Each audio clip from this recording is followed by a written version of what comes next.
Hello students. So this is our second video of your seventh chapter, which is conservation of plant and animals. ठीक है. So our next topic is flora and fauna. Flora and fauna. Flora means अगर देखा जाए, flora means plants, plants और trees और forest. ठीक है. Flora का मतलब होता है जितने भी पेड़ पौधे हैं, फॉरेस्ट हैं, वो सारे फ्लोरा वर्ड से इसको बताया जाता है, डिनोट किया जाता है. और fauna means all kind of animals. ठीक है. एनिमल्स चाहे वो जमीन पे रहने वाले हों, हवा में रहने वाले, उड़ने वाले हों, या पानी में रहने वाले हों, सारे एनिमल के लिए कॉमन टर्म बनाया गया fauna. And flora for all kind of plant and trees and forest and all that. ठीक. तो इसके बारे में हम लोग आज पढ़ेंगे. तो आगे इसको थोड़ा सा डिटेल में पढ़ते हैं. As the children walk around the biosphere, जैसे कि मैंने पिछले वीडियो में बताया था कि प्रोफेसर अहमद जो थे वो माधव जी के साथ पंचमढ़ी बायोस्फीयर रिजर्व में गए थे बच्चों को दिखाने किस तरह का नेशनल पार्क होता है, कैसे एनिमल, प्लांट, ट्रीज रहते हैं, फॉरेस्ट रहते हैं, कैसे कंजर्वेशन उनका सुरक्षा किया जाता है. ठीक है. तो ये सारे चीज़ें दिखाने के लिए वो आगे बढ़ रहे थे बायोस्फीयर रिजर्व में. दे अप्रिशिएट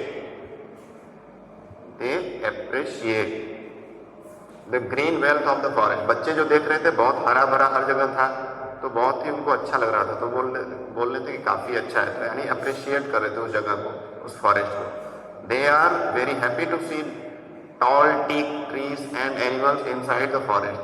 तो बच्चे जो हैं, जैसा कि नॉर्मली हम लोग रहते हैं अपने घर के आसपास, टाउन में, शहरों में या गांव में, तो उतने ज़्यादा उस तरह के प्लांट या ट्री नहीं देखने को मिलते हैं जैसा कि बायोस्फीयर रिजर्व में देखने को मिला था. बायोस्फीयर रिजर्व एक तरह का पूरा फॉरेस्ट से घिरा हुआ रहता है, जंगल जैसा. तो वहाँ पे टॉल ट्री, टिक ट्री होता है, बहुत ही टॉल होता है, बहुत ही ऊंचे ऊंचे ट्रीज होते हैं. तो उसको देखकर बहुत बच्चे खुश हो रहे थे, कह रहे वाह ये तो कुछ नए तरह का हम लोगों ने ट्री देख लिया.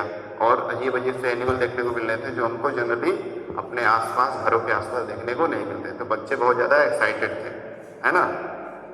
Suddenly Paheli finds a rabbit and wants to catch it. तो पहेली ने देखा रास्ते में कि एक रैबिट है, खरगोश है, तो उसको पकड़ना चाह रही थी. She start running after the professor after it. ठीक है ना. वो खरगोश को पकड़ने के लिए उसके पीछे दौड़ पड़ी. Professor Ahmad stop sir. Professor Ahmad ने उसको रोका कि नहीं, ये गलत बात है, उसको ये पकड़ना नहीं चाहिए. He explain that animal are comfortable and happy in their own habitat. तो प्रोफेसर अहमद ने बोला कि नहीं, उनको डिस्टर्ब मत करो, एनिमल का ये घर है, हैबिटेट है. जहाँ भी एनिमल रहे वो उनका क्या होता है, हैबिटेट या उनका घर होता है, नेचुरल होम. ठीक है. तो वो वहाँ पर खुश है. इधर उधर जो घूम रहे हैं खरगोश या और एनिमल, रैबिट, वो हैप्पी हैं अपने घर के आसपास, अपने हैबिटेट में, तो उनको डिस्टर्ब नहीं करना चाहिए. We should not disturb them. Madhav ji explain that some animals and plant typically belong to a particular area. तो माधव जी ने उसके आगे एक्सप्लेन किया बच्चों को और सबको कि जो कुछ एनिमल होते हैं वो कुछ पार्टिकुलर एरिया में ही रहते हैं. कुछ ऐसे भी एनिमल हैं जैसे कि इसके बारे में हम लोग आगे पढ़ेंगे कि जो ठंडे जगहों पर पाए जाते हैं वो ठंडे जगहों पे ही पाए जाएंगे. पोलर बियर जैसे हो गया, वो यहाँ वहाँ ऐसे तो पाया नहीं जाएगा. ठीक है. तो हर एनिमल का अपना एक हैबिटेट होता है जहाँ पे उसके बॉडी का टेम्परेचर सूटेबल होता है उसके आसपास के एनवायरनमेंट के, तो वहाँ पे वो इजीली और कंफर्टेबली रहते हैं.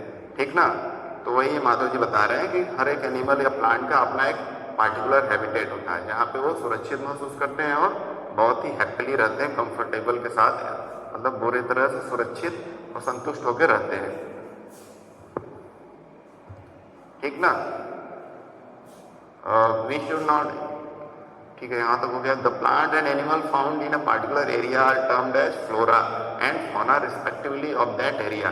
किसी भी जगह पर जो प्लांट और एनिमल पाए जाते हैं, किसी एक पार्टिकुलर जगह पर, उस पार्टिकुलर एरिया में जो प्लांट पाए जाते हैं उनको फ्लोरा बोला जाता है, और उस पार्टिकुलर एरिया में जो एनिमल पाए जाते हैं उनको फौना बोला जाता है. ठीक ना. तो जैसा कि मैंने बताया था शुरू में कि flora for all kind of plant and fauna for all kind of animal in a particular area, जिस पार्टिकुलर जगह पे हम लोग देख रहे हैं उस एनिमल प्लांट को, उसको फ्लोरा और फौना बोलते हैं, सारे एनिमल और सारे प्लांट्स को।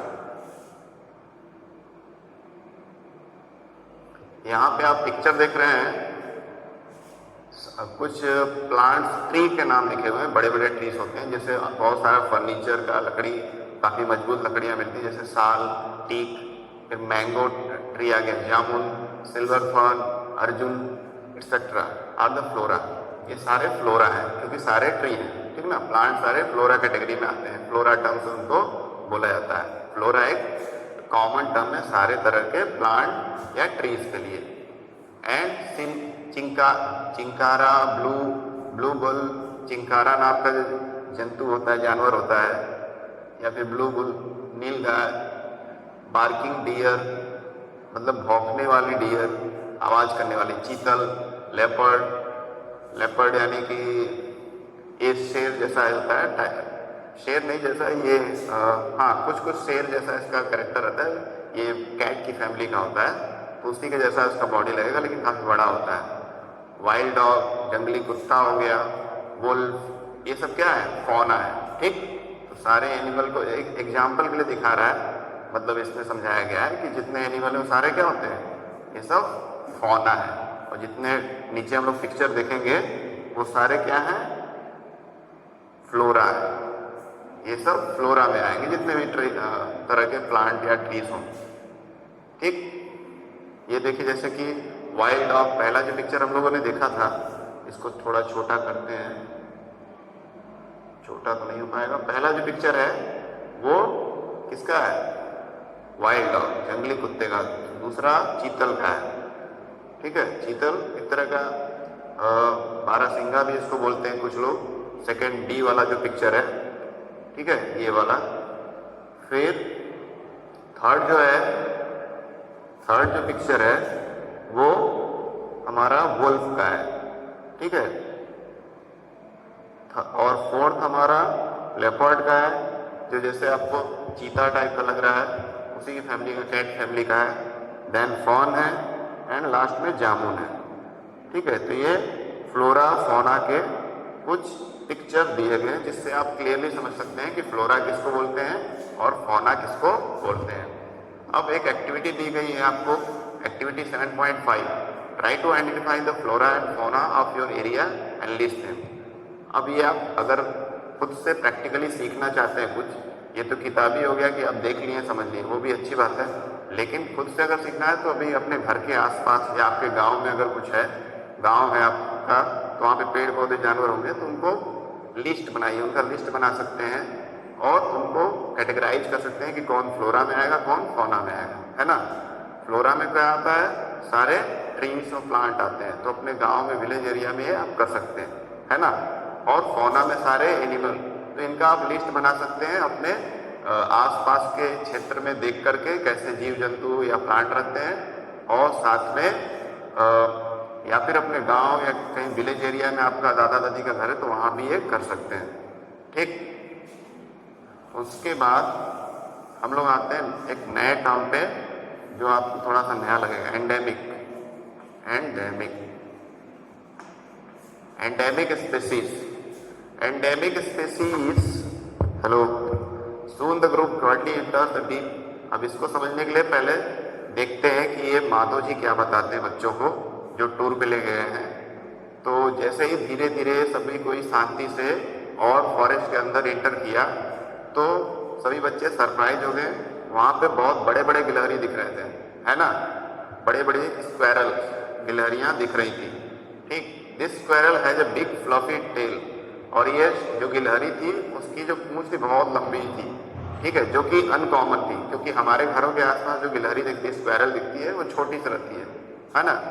लेकिन यहाँ पे जंगल में बहुत बड़ी सी गिलहरी जैसा ही पूरा उसका बॉडी का शेप था, लेकिन क्या हुआ कि वो साइज में काफ़ी बड़ी थी और उसकी पूंछ भी बहुत लंबी थी, फ्लफी थी, मतलब बहुत सारे उसमें हेयर थे। फ्लफी यानी काफ़ी मोटी पूंछ थी, मतलब पूंछ थी उसमें बड़े बड़े हेयर थे, मतलब काफ़ी जैसे कि डॉग्स में बहुत सारे बड़े बड़े बाल होते हैं, तो उस तरह से बहुत बड़े बड़े बाल थे, फ्लफी था। They are very curious to know about it, तो बच्चे जो है सरप्राइज हो गए कि ये क्या कुछ अजीब सा ये दिख गया, गिलहरी जैसा ही है लेकिन काफ़ी बड़ा है। तो बच्चों ने माधव जी से पूछा, माधव जी ने बताया that this is known as the giant squirrel. इसको जो आप देख रहे हैं बच्चों इस जगह पे, इसको जायंट स्क्वायरल बोलते हैं, यानी बहुत बड़ा विशालकाय गिलहरी। ठीक है, जो नॉर्मल हम लोग देखते हैं वो नॉर्मल गिलहरी है, छोटी वाली गिलहरी। जो जंगल में पाई जा रही है वो जायंट स्क्वायरल है, बड़ी गिलहरी, and is endemic to this area. और ये जो है इस एरिया में एंडेमिक है। ये देखिए अब यहाँ पे टर्म आ गया एंडेमिक। एंडेमिक स्पीसीज अब होता क्या है ये देख लेते हैं। Endemic species are those species of plant and animal which are found exclusively in a particular area. यानी एंडेमिक स्पीसीज वो होते हैं जो किसी एक पार्टिकुलर क्षेत्र में ही पाए जाते हैं। ठीक है, तो जैसे यहाँ बड़ी गिलहरी बच्चों ने देखा था पंचमढ़ी के बायोस्फीयर रिजर्व में, यानी पंचमढ़ी के बायोस्फीयर रिजर्व में ही केवल एक गिलहरी मिलेगी और किसी तरह के दूसरे जंगल में नहीं मिलेगी, क्योंकि वहाँ पे एक पार्टिकुलर क्लाइमेट है, टेम्परेचर है, वो फेवरेबल कंडीशन यानी अच्छा कंडीशन है, वहाँ पे उनके लिए अनुकूल जगह है, तो वहाँ पे वो पाए जाते हैं और ग्रो करते हैं, जबकि बाकी जगह पर वो नहीं पाए जाते। तो कोई ऐसे स्पीसीज, कोई ऐसे एनिमल या प्लांट जो एक पार्टिकुलर एरिया में पाए जाएं केवल, ठीक है, ऐसे स्पीसीज को, ऐसे स्पीसीज मतलब होता है कोई भी जाति, मतलब पौधे की प्रजाति या फिर एनिमल्स की प्रजाति जो किसी पर्टिकुलर क्षेत्र में पाया जाए उसको एंडेमिक बोलते हैं। ठीक है, एंडेमिक। ठीक है, तो ये एंडेमिक स्पीसीज होगा। अभी आप लोग एक टर्म सुन रहे होंगे जो अभी चल रहा है कोरोना वायरस की वजह से, पैंडेमिक।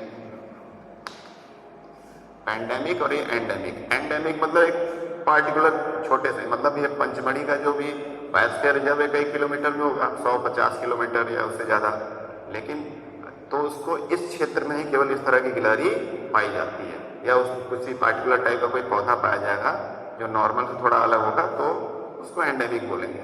और पैंडेमिक का मतलब होता है कि जो पूरे विश्व भर में फैला हो, यानी हर जगह पाया जाए, तो उसको क्या बोलते हैं, पैंडेमिक। जैसे कोरोना वायरस पूरे विश्व में फैल गया है तो इसको क्या बोलेंगे, एंडेमिक नहीं बोलेंगे, पैंडेमिक। अब कोई बीमारी अगर किसी देश में है या किसी राज्य या किसी जिले में फैली है तो उसको पैंडेमिक नहीं बोलेंगे, एंडेमिक बोलेंगे।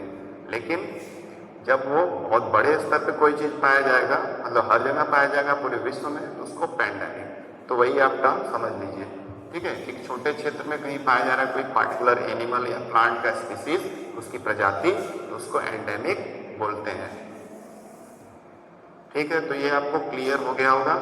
यहाँ पे आगे क्या लिखा है, they are not naturally found anywhere else. वही लिखा है कि ये केवल एक पार्टिकुलर एरिया में ही कुछ विशेष प्रकार के प्लांट और एनिमल पाए जाते हैं और कहीं ये पाए नहीं जाते हैं, इसलिए इनको एंडेमिक स्पीसीज बोला जाता है, क्योंकि निश्चित जगह पर ही पाए जाते हैं। जैसे आप अपने घर पे ही पाए जाएंगे, यानी कि आप अमेरिका में पाए जाएंगे, हालांकि आप मूव कर सकते हैं, लेकिन आपके पाए जाने की संभावना क्या है, मैक्सिमम आपके घर पे, है ना, जहाँ आपके घर पे घर या आपके रिलेटिव कोई जगह वहाँ पर, यानी कि सबके घर में आप पाए जाए। तो उसी तरह ये भी एनिमल पार्टिकुलर एरिया जहाँ पे उनको सूटेबल कंडीशन मिलेगा, सुरक्षित रहेंगे या इनका डेवलपमेंट बहुत अच्छे से होगा, वहीं पे पाए जाते हैं, इसलिए इस तरह के स्पीसीज को एंडेमिक बोलते हैं, बाकी जगह पे नहीं पाए जाते हैं। ठीक, आगे देखते हैं इसमें क्या है।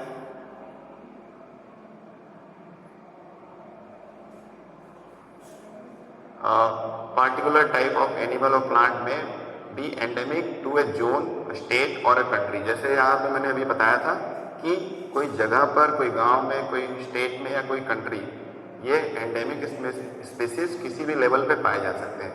ठीक है, जो कोई प्लांट या एनिमल हो गया वो या तो किसी एक जोन में, किसी छोटे से क्षेत्र में पाया जा सकता है, छोटा सा कोई इलाका है या कोई छोटा सा जंगल, छोटा सा जंगल, वहाँ पे पाया जा सकता है, कोई छोटे से जोन में, कोई छोटे जगह पर, या फिर कोई बड़े जगह पे यानी स्टेट में, जैसे यूपी में पार्टिकुलर टाइप का कुछ पाया जाता है एनिमल या प्लांट, तो और किसी स्टेट में वो नहीं पाया जाता है। ठीक है, तो वो यूपी स्टेट का एंडेमिक स्पीसीज हो गया, है ना।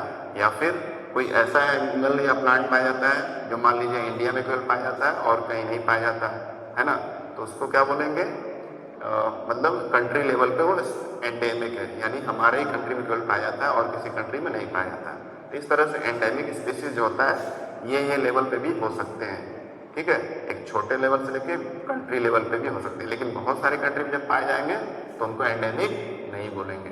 ठीक, अब देखते हैं माधव जी सोल्ड साल एंड वाइल्ड मैंगो।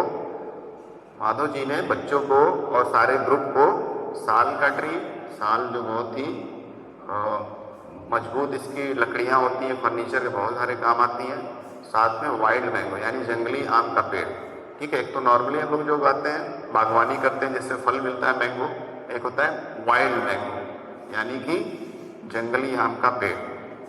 तो ये सब कुछ स्पेसिफिक हैं वैरायटी जो कहाँ पाई जा रही है, उसी पार्टिकुलर पंचमढ़ी के बायोस्फीयर रिजर्व में। जैसा कि आप पिक्चर देख रहे हैं यहाँ पर कि ये एक वाइल्ड वैरायटी है, इसका नाम क्या है देख लेते हैं। This is the wild mango. ये जो पिक्चर है ये ट्री का, ये क्या है, जंगली आम का पेड़ है जो जंगलों में स्पेसिफिकली पाया जाता है। ठीक है, तो इसमें जो फ्रूट लगेंगे या इसमें थोड़ा सा जो लीव्स हैं या कुछ अलग इसकी जो प्रॉपर्टी रहेगी इस ट्री की नॉर्मल मैंगो के ट्री से अलग रहेगी, इसलिए इसको वाइल्ड मैंगो बोलते हैं, जंगली आम का पेड़। तो ये भी एक तरह से क्या कर सकते हैं एंडेमिक है, क्योंकि ये पर्टिकुलर जंगल में पाया जाता है। बाकी जगह जो बागवानी की जाती है, हॉर्टिकल्चर किया जाता है। अब ये हॉर्टिकल्चर क्या होता है ये भी जान लीजिए। हॉर्टिकल्चर, हॉर्टिकल्चर का मतलब बागवानी। बहुत सारे जैसे अमरूद का हॉर्टिकल्चर कर लिए, जैसे किसी फल के पेड़ लगा दिए और वहाँ पे मतलब अनाज नहीं उगाते हैं, फलों के बगीचे लगाते हैं, उसको उसी प्रोसेस को क्या बोलते हैं, उस प्रक्रिया को हॉर्टिकल्चर बोलते हैं। आम का बागवानी कर सकते हैं, अमरूद का या बहुत सारे फलों का होता है, एप्पल का होता है, लेकिन वो सब एक पार्टिकुलर जगह पे होता है, हर जगह नहीं होता है। जैसे एप्पल यहाँ पे नहीं कर सकते, वो ठंडे प्रदेशों में, ठंडे जगह पे जो कोल्ड रीजन है वहाँ पे किया जाता है। तो ये भी एक क्या कह सकते हैं कि जंगली मैंगो है जो नॉर्मल हमारे हॉर्टिकल्चर करते हैं मैंगो उससे अलग है ये।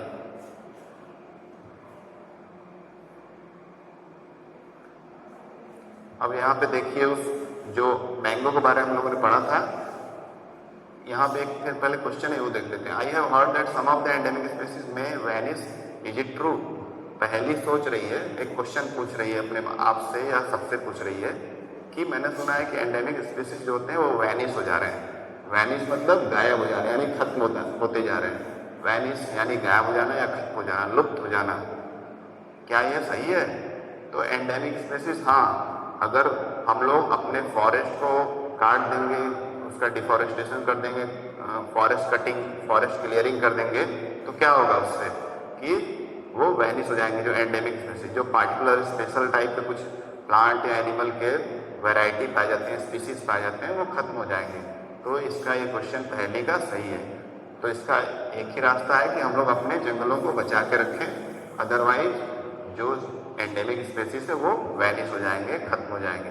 अगला उसके आगे हम लोग पढ़ते हैं जो वाइल्ड मैंगो है या फिर साल ट्री है वो क्या है, endemic flora of the Pachmarhi biosphere reserve. Pachmarhi biosphere reserve जो जंगल का एरिया है काफ़ी बड़ा, उसमें ये जंगली जो आम है या फिर साल का पेड़ है, साल SAL, साल का ट्री जो है वो वहाँ पे एंडेमिक है, यानी वहीं पर केवल पार्टिकुलर पाया जाता है। अन्य जगह पे अगर वो पाया जाएगा तो थोड़ा अलग तरह का रहेगा। तो ये एंडेमिक वहाँ के लिए, एंडेमिक स्पीसीज है प्लांट के या ट्री के। ठीक, और क्या क्या है, डिसन, इंडियन जायंट, डिसन हो गया, इंडियन जायंट स्क्वायरल, बड़ा सा जो गिलहरी होता है, एंड फ्लाइंग स्क्वायरल, उड़ने वाला गिलहरी जो उड़ सकता है, are endemic fauna of this area. तो ये सब जो है जो वेराइटीज हैं ये क्या है कि नॉर्मल इस तरह के जानवर तो पाए जाते हैं हमारे आसपास, लेकिन इनमें जो थोड़ी खासियत है, प्रॉपर्टी है, वो अलग है नॉर्मल जो पाए जाते हैं। दैट्स वाई इनको क्या बोला जाता है, एंडेमिक। और ये उड़ने वाली गिलहरी तो हम लोग देखे नहीं है, केवल कूदती है, चढ़ती है दीवारों पर, या बड़ी वाली गिलहरी भी हम लोग नहीं देखे हैं। तो ये सारे पंचमढ़ी वाले जंगलों में पाए जाते हैं, पंचमढ़ी के बायोस्फीयर रिजर्व में पाए जाते हैं, इसलिए इनको वहाँ का एंडेमिक फौना बोलते हैं। ठीक है, क्योंकि सारे एनिमल्स की बात हो रही है। अगर वही ट्री का बात करेंगे तो एंडेमिक फ्लोरा बोलेंगे, जैसे कि साल, वाइल्ड मैंगो। ठीक, professor Ahmad explain that destruction of their habitat increasing population, introduction of new species may affect the natural habitat of endemic species and endanger their existence.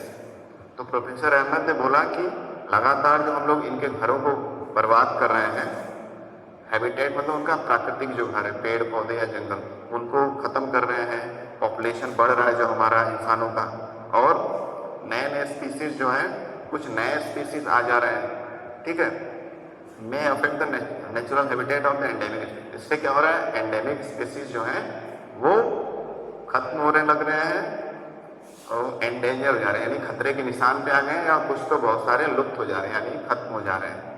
ये इंट्रोडक्शन ऑफ न्यू स्पीसीज, ये थोड़ा सा आपको नया लगेगा, introduction of new species, यानी कि कोई विदेशी प्रकार का एनिमल या प्लांट हम लोग लाकर अपने जंगलों में रख दिए और उसको फिर बढ़ाने लगे उसकी संख्या, तो उससे क्या होगा, वो हमारे जो नेचुरली वहाँ पे पार्टिकुलर एरिया में जो प्लांट और एनिमल पाए जाते हैं उसको अफेक्ट करेगा, और उसकी वजह से भी क्या हो जाएगा, उनकी संख्या जो एंडेमिक स्पेसीज हैं हमारे क्षेत्र के, उनकी कम हो जाएगी या फिर वो खत्म हो जाएंगे हमेशा के लिए। तो बहुत सारे रीजन है, उनके घरों को काटना या बर्बाद करना, जंगल को खत्म करना, या फिर पॉपुलेशन हमारा बढ़ना, तो उससे हम उसकी वजह से भी होता है, पॉपुलेशन बढ़ेगा तो जंगलों को हम लोग और ज़्यादा काटेंगे फर्नीचर के लिए और बहुत सारे पर्पज के लिए, है ना। और तीसरा ये है कि नया स्पीसीज को लाकर उसमें डाल देना और उसका ग्रो करना, जिससे हमारा जो पहले से एंडेमिक स्पीसीज है उसकी संख्या पे बुरा प्रभाव पड़ेगा, और ओवरऑल ये अफेक्ट करेगा एंडेमिक स्पीसीज की संख्या को, और वो फिर धीरे धीरे खतरे के निशान पे चले जाएंगे और एक समय ऐसा आएगा कि वो खत्म भी हो जाएंगे। तो हमको ये सब करने से रोकना है। देखिए जैसे जायंट स्क्वेरल कितना सुंदर सा है, इसकी जो पूंछ है बहुत लंबी सी है और फ्लफी है, मतलब ढेर सारे मुलायम बाल से ढकी हुई है, इसकी पूंछ काफ़ी लंबी है और कलरफुल है स्क्वेरल ना।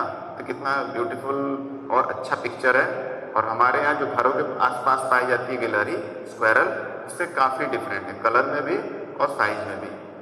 तो इस तरह के जो बहुत ही ब्यूटीफुल क्रिएशन है नेचर के, प्रकृति के जो इतने सुंदर सुंदर दिए गए हैं उपहार, इनको हम लोग को बचाना चाहिए।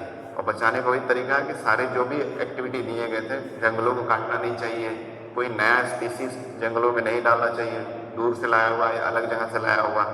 और क्या करना चाहिए, पॉपुलेशन हमारा कंट्रोल रहेगा तो हमारी डिमांड भी कम रहेगी, लकड़ी या जो भी फर्नीचर चाहिए। तो हम लोग को ये करना चाहिए ताकि हमारे ये जो एंडेमिक स्पीसीज हैं, बहुत सारे कीमती और बहुत से सुंदर, इनको हम लोग बचा सकें। तो जायंट स्क्वेरल का पिक्चर लिया गया है। उसके बाद स्पीसीज का मतलब क्या है वो भी समझ लेते हैं। ऐसे तो हम लोग कॉमनली प्रजाति बोलते हैं। Species is a group of population which are capable of interbreeding. This means that the member of a species can reproduce fertile offspring only with the member of their own species and not with the member of other species. Member of a species have common characteristics. तो species जो होता है एक group होता है population का, मतलब एक जनसंख्या का ग्रुप होता है जो इंटरब्रीडिंग करते हैं। इंटरब्रीडिंग का मतलब जैसे शेर है तो शेर शेरनी के साथ ही रहेगा, है ना। तो गिलहरी है तो गिलहरनी जो उसका फीमेल होगा उसके साथ रहेगा और उसी के बच्चे पैदा होंगे, मतलब गिलहरी से गिलहरी के बच्चे पैदा होंगे, है ना। तो यानी प्रजाति जो चलती जाती है, हम लोग इंसान जो है तो हमारा इंसान से इंसान के बच्चे पैदा होंगे। उसी तरह स्पीसीज जो है एक प्रजाति है, वो इंटरब्रीडिंग करते हैं, एक ही तरह के स्पीसीज के साथ रहते हैं और उनके अगला जो जनरेशन आता है वो भी उन्हीं के जैसा होता है ना। This means that member of a species can reproduce fertile offspring only with the member of their own species. यानी अपने ही मेंबर के, मतलब अपने ही प्रकार के जो स्पीसीज है उन्हीं के साथ वो ब्रीडिंग करके नया जनरेशन प्रोड्यूस करता है, नए बच्चे पैदा करता है, ठीक ना। गिलहरी जैसे जायंट गिलहरी है तो दूसरे तरह की गिलहरी से नया बच्चा पैदा करेगा, मतलब अपने ही तरह के, दूसरे तरह का मतलब नहीं कह रहा हूँ। इसी तरह जैसे शेर है तो शेर और शेरनी बच्चा जो पैदा करेंगे वो शेर जैसा ही होगा, ये नहीं कि वो गिलहरी हो जाएगा, है ना। तो वही एक कॉमन सेम मेंबर रहते हैं और उनसे एक उन्हीं के जैसा नया स्पीसीज, नया जनरेशन पैदा होता है, तो उसी को स्पीसीज बोलते हैं, ठीक। Not with the member of other species, वो दूसरे तरह की प्रजाति से उनका ब्रीडिंग नहीं होता है, यानी उनसे बच्चा नहीं पैदा होता है। जो उनके बच्चे पैदा होते हैं वो उनके ही प्रकार के होते हैं, दूसरे प्रकार के नहीं। शेर से शेर जैसा ही बच्चा या शेरनी जैसी बच्ची पैदा होगी, लेकिन उससे गिलहरी नहीं पैदा होगा, और गिलहरी से जो बच्चा पैदा होगा शेर जैसा नहीं होगा, गिलहरी जैसा ही होगा। ये इसी को स्पीसीज बोलते हैं, यानी प्रजाति जो है एक जैसी ही होती है और उनका जनरेशन वैसे ही पैदा होते जाता है one by one. Member of a species have common characteristic, उनकी प्रॉपर्टीज भी, इनकी फीचर्स या इनकी खासियत भी सेम रहती है ना।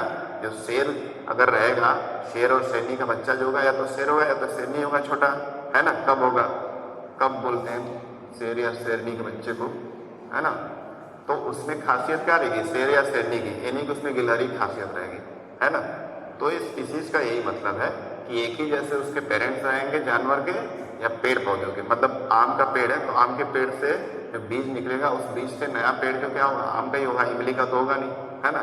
तो सेम कैरेक्टर है, यानी सेम स्पीसीज है, ठीक। तो वही यहाँ पर समझाया गया है। और कब का मतलब शेर का बच्चा, ये आप लोग पहले भी पढ़े होंगे। तो ये हो गया। आगे चलते हैं 7.6 क्या दिया हुआ है, activity 7.6, find out the endemic plant and animal of the region where you live. वही फिर से बोल रहा है कि आप अपने क्षेत्र में मतलब घूम फिर कर के, फिलहाल तो लॉकडाउन चल रहा है, बाहर जाना खतरे से खाली नहीं है, फिर भी जब आपको मौका मिले, जब आप सुरक्षित महसूस करें या मास्क वगैरह पहनकर थोड़ा इधर उधर देख सकते हैं कि आपके आसपास के क्षेत्र में कोई ऐसा एंडेमिक प्लांट या एनिमल तो नहीं है जो एकदम आप ही के क्षेत्र में पाया जाता है, दूसरे क्षेत्र में या दूसरे जगह पे नहीं पाया जाता है ना। ऐसे स्पीसीज को क्या बोलते हैं, एंडेमिक। तो उनका लिस्ट बना सकते हैं आप कि आपके इटावा जिले में या आपका कोई और कहीं कानपुर या जहाँ भी कहीं विलेज या टाउन सिटी में जो प्लांट या एनिमल पाए जाते हैं वो केवल उसी एरिया में पाए जाते हैं और किसी एरिया में नहीं पाए जाते हैं। तो उनका आप लिस्ट बना सकते हैं, ठीक। तो एक छोटी सी एक्टिविटी आप करके समझ सकते हैं कि एंडेमिक स्पीसीज कैसे होते हैं, क्या होते हैं। फिर आता है नेक्स्ट टॉपिक हमारा wild life sanctuary. Wild life sanctuary,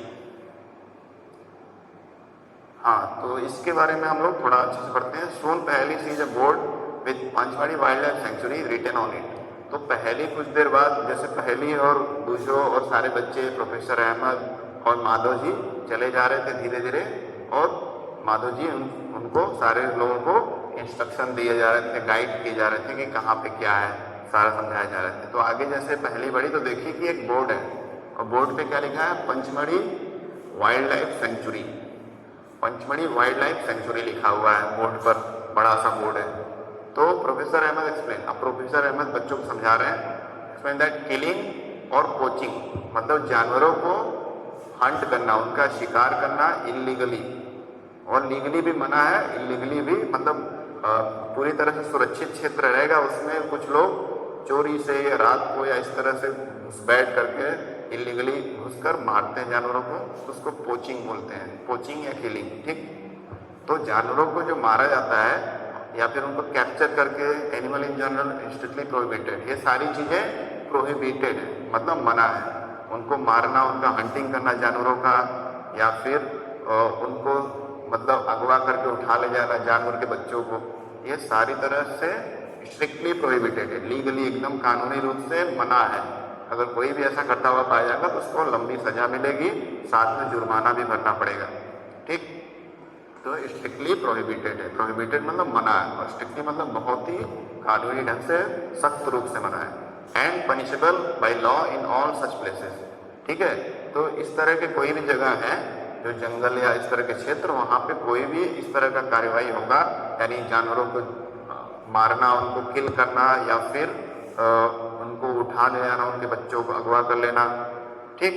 ये सारी चीज़ें पनिशेबल है, उनको कानूनी रूप से बहुत सारी पनिशमेंट मिल सकती है, जुर्माना भरना पड़ सकता है, कई साल की जेल हो सकती है। तो ये सारी चीज़ें होने नहीं चाहिए, ऐसा प्रोफेसर अहमद बच्चों को बता रहे हैं कि ऐसा ऐसा लॉ बना हुआ है। Wildlife sanctuaries like reserve forest provide protection and suitable living condition to wild animals. तो वाइल्ड लाइफ सेंचुरीज जो हैं, जो लिखा हुआ था बोर्ड पर, प्रोफेसर उसी के जवाब में बता रहे हैं कि वाइल्ड लाइफ सेंचुरी एक ऐसा क्षेत्र है जहाँ पे जो फॉरेस्ट है, जो जंगल है, पूरी तरह से सुरक्षित है ना।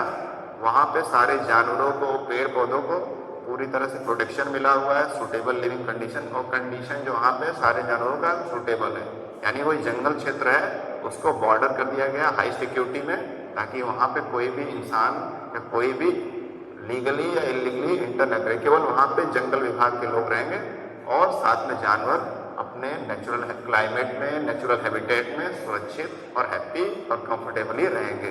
ठीक है, तो ये यहाँ पर बताया गया है। तो वाइल्ड लाइफ सेंचुरी एक इस तरह का जगह है जहाँ सबको सुरक्षित रखा जाता है by the government rule.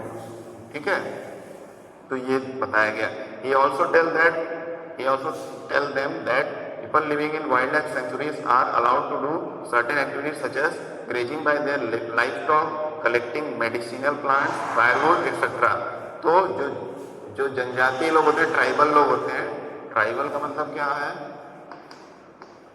Tribal यानी कि जो जनजातीय आदिवासी लोग हैं, वो जो जंगलों के पास या वाइल्ड लाइफ सेंचुरी के पास रहते हैं, उनको थोड़ा सा इसमें वाइल्ड लाइफ सेंचुरीज में इसमें थोड़ा सा परमिशन मिला रहता है वहाँ के जंगल विभाग से, कि ताकि वो अपने जानवरों को लाकर वहाँ पे ग्रेजिंग करा सके, अपने जानवरों के लिए घास फूस या गिरी हुई लकड़ियाँ जो हैं उनका यूज कर सकते हैं। ठीक है, तो थोड़ा सा ये परमिशन इसमें अलाउ होता है, बाकी और किसी तरह का इलीगल परमिशन एकदम से अलाउ नहीं है। ठीक ना, तो बाकी सभी चीज़ों के लिए प्रोहिबिटेड है, कुछ भी करना मना है। बस आसपास के जो जनजाति लोग जो पूरी तरह से डिपेंडेंट है जंगल पे, वो सूखी हुई लकड़ियाँ जो जंगल की गिरी रहती हैं बहुत सारी, उसको उठा ले जा सकते हैं अपने खाना पकाने या आग जलाने के लिए। साथ में अपने जानवर जो पाले हुए हैं उन्होंने, गाय भैंस जो भी, तो उनको ग्रेजिंग करा सकते हैं, उनको घास चरने के लिए, चरना समझते हैं ना, जो अपने जानवरों को थोड़ा ला सकते हैं ताकि जंगल में थोड़ा बड़ा घास वगैरह खा लें। ठीक, तो ये कराने के लिए उनको अलाउ है। लाइफ स्टॉक का मतलब वही है मवेशी मतलब गाय भैंस या भेड़ बकरी, ये सब जो पालते हैं, उन सब एनिमल को एक कॉमन टर्म से बताया जाता है लाइफ स्टॉक। ठीक, तो उनको चरा सकते हैं वहाँ पर लाकर जंगल में थोड़ा मोड़ा, मतलब पूरे अंदर तक नहीं जा सकते, अलाउ नहीं है, बाहरी क्षेत्र में जो सुरक्षित। अदरवाइज लॉयन या कुछ इस तरह के एनिमल रहेंगे तो उनके मवेशियों को खा सकते हैं, है ना, तो ये थोड़ा मोड़ा अलाउ हो सकता है। कलेक्टिंग मेडिसिनल प्लांट्स और कुछ रिसर्च वाले जो गवर्नमेंट एजेंसीज हैं उनको अलाउ रहता है, या प्राइवेट कुछ एजेंसी है जिनको थोड़ा सा गवर्नमेंट परमिशन दे देती है, तो वो जंगलों से मेडिसिनल प्लांट जो जिनसे आयुर्वेदिक दवाएं वगैरह बनती है उनके प्लांट ले जा सकते हैं, लेकिन बहुत ज़्यादा संख्या में नहीं, ऐसा नहीं कि पूरा जंगल खत्म हो जाए, तो ये थोड़ा सा अलाउ है वहाँ पे। ठीक ना, तो मेडिसिनल प्लांट ले जा सकते हैं। फायरवुड जैसे मैंने बताया कि लकड़ियाँ सूखी हुई गिरी रहेंगी तो उनको ले जाकर आसपास के लोग क्या करेंगे कि खाना पकाना या आग जलाना इस सब का काम कर सकते हैं। तो यानी वाइल्ड लाइफ सेंचुरी एक तो सुरक्षित भी है, साथ में थोड़ा सा परमिशन भी दिया गया है गवर्नमेंट के द्वारा कि कुछ गवर्नमेंट कंपनियां दवाओं की आयुर्वेदिक दवा बनाने के लिए वहाँ से कुछ पौधे निकाल ले जा सकती हैं, और आसपास के जो ट्राइबल लोग हैं, आदिवासी लोग हैं जो जंगलों पे पूरी तरह निर्भर हैं, वो अपने जानवरों को यहाँ पर चराने के लिए ला सकते हैं, घास या जो भी चराने के लिए थोड़ा मोड़ा, और साथ में लकड़ियाँ ले जा सकते हैं। तो ये फिर some of the threatened wild animal like black buck, white-eyed buck, elephant, golden cat, pink-headed duck, घड़ियाल, Mars crocodile, python, rhinoceros, etc. are protected and preserved in our wildlife sanctuaries. हमारे वाइल्ड लाइफ सेंचुरीज जो है हमारे India में, उसमें बहुत सारे threatened मतलब जो ऐसे एनिमल जिन पे बहुत सारा खतरा मंडरा रहा है, उनके बहुत सारे संख्या हैं, लेकिन काफ़ी लोग उनको हंटिंग करके या उनको मार करके उनकी संख्या कम कर दी है, यानी थ्रेटेड अबाउट लेवल उनका बहुत ही खतरनाक लेवल पर पहुँच गया, यानी उनकी संख्या बहुत खतरे पर है, थ्रेटेड है। तो ऐसे जंगली एनिमल जैसे कि ब्लैक बक यानी चिंकारा जिसको बोलते हैं, या काला हिरण बोलते हैं, या वाइट आइड बक, सफ़ेद आंखों वाला बक, मतलब ये भी उसी तरह से होता है, एक हिरण जैसा ही होता है।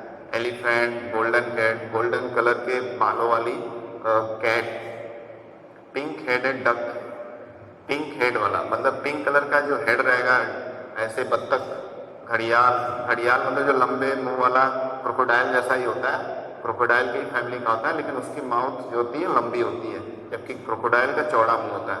तो घड़ियाल उसको बोलते हैं लंबे माउथ वाले को। मार्स क्रोकोडाइल यानी दलदल में जो रहता है क्रोकोडाइल। पाइथन, पाइथन का मतलब कि अजगर, लंबा जो सांप जैसा होता है, सांप स्नेक की कैटेगरी में आता है, स्नेक की फैमिली में आता है। राइनोसेरॉस, ये सारे क्या है, थ्रेटेंड है। इनकी संख्या पर बहुत ज़्यादा खतरा मंडरा रहा है, क्योंकि इलीगली लोग इनके क्षेत्र में घुस करके इनको मारते हैं, इनके स्किन के लिए, इनके अलग अलग बॉडी पार्ट्स के लिए, और इसका व्यापार करते हैं इलीगल रूप से।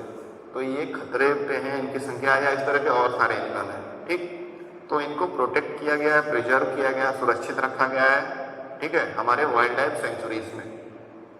Indian sanctuaries have unique landscape, broad level forest, mountain forest and bush land in deltas of big river. हमारा जो सेंचुरीज है, जो सेंचुरी ये क्षेत्र बना हुआ है सुरक्षित जानवरों के लिए, पौधों के लिए, उसमें क्या है, अलग अलग तरह के लैंडस्केप, यानी अलग अलग तरह की जमीनें हैं, मिट्टी है, या फिर कह सकते हैं सतह है।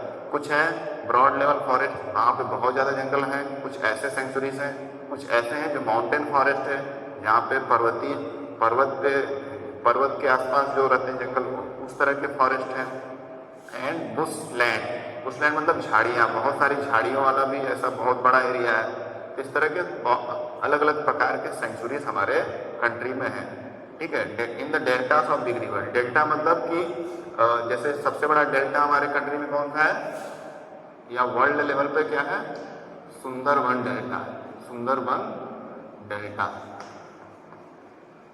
ठीक ना, ये पश्चिम बंगाल में है, waste Bengal.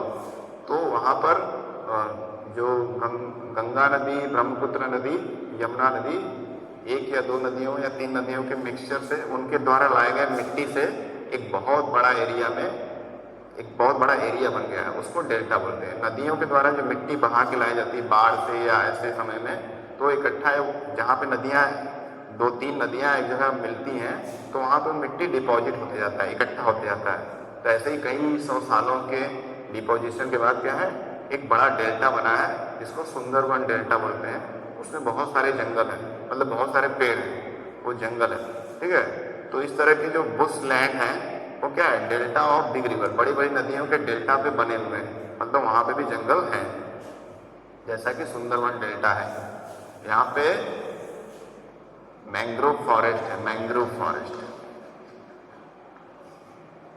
Mangrove forest, Sundarban delta में मैंग्रोव फॉरेस्ट। मैंग्रोव ट्री क्या होते हैं, ऐसे ट्री जो नमकीन पानी में, खारे पानी में रहते हैं। ठीक है, तो उनको मैंग्रोव। तो सुंदरबन डेल्टा जो कि बंगाल की खाड़ी, वे ऑफ बंगाल की तरफ है, तो वहाँ पे खारा पानी ज़्यादा है, तो इसलिए यहाँ पर जो पेड़ उगते हैं या ट्री जो हैं, वो खारे पानी में उगने वाले रहते हैं। तो मोस्टली ये मैंग्रोव फॉरेस्ट वहाँ पर पाया जाता है सुंदरबन डेल्टा में।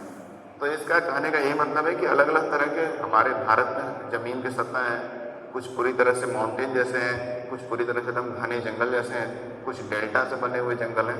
तो ये सभी तरह के सेंचुरीज हमारे कंट्री में हैं, और सारे सेंचुरीज का एम यही है कि वहाँ पर रहने वाले प्लांट और एनिमल को सुरक्षा दी जाए, उनको बचाया जाए। ठीक,